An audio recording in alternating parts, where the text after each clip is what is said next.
continue this conversation, because people look at me and they're like, well, Vanderklay, no, I can't solve this. This is something a community, and a community won't solve it by writing books. A community will manifest progress by its being and in its practice.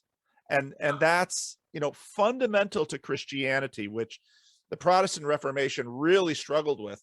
Fundamental to Christianity is not a list of beliefs. Right. Christianity is a life. Right. It's a way of living and being. Yep. And, I understand why Protestantism took the shape it did, and Catholicism then reacted to it. But your instincts are correct in that the next church hasn't been born yet. But again, when I say that, the Catholics and the Orthodox, no, that's Protestant. And people keep telling me, Vanderklay, when are you going to join the Catholics and the Orthodox? It's like, I think I'm too Protestant, because I want something that brings the whole family together. And I don't know if the Orthodox and the Roman Catholics are going to bury the hatchet. They're closer, and probably not.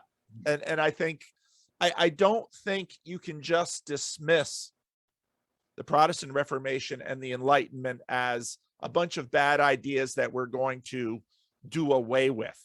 Not if you want to keep your computer and your internet. And the Orthodox seem very eager about podcasts and YouTube channels. So a little dubious, you're going to, if you shut all that stuff down and go back to your pretty cathedrals and monasteries, well, then I'll never know about you. So these are the the conflicts that we're working through. So yeah, and I think I don't know, the flourishing of all those different flavors of Protestantism, right? There's a lot of risk in that. There's a lot of Mark Driscoll type risk in that, but there's also a little bit, there's room there for authenticity and cultural adaptation that I've seen, right? It has some, there's real potential there, and there's something really wonderful about that. So it's an evolutionary process, and the Protestant Reformation always has been. And no matter how much denial the Catholics and the Orthodox have about that, when I look at them, I say Jonathan Pageau is the way that Jonathan Pageau is like a church father is because he's different from them. Right. He is addressing now.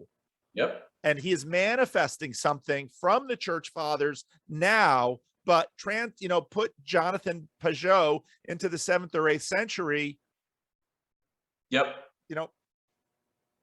So this is the path that we're on. So yep. This was a delight, and you really are going to let me share this, aren't you? Please. Of course.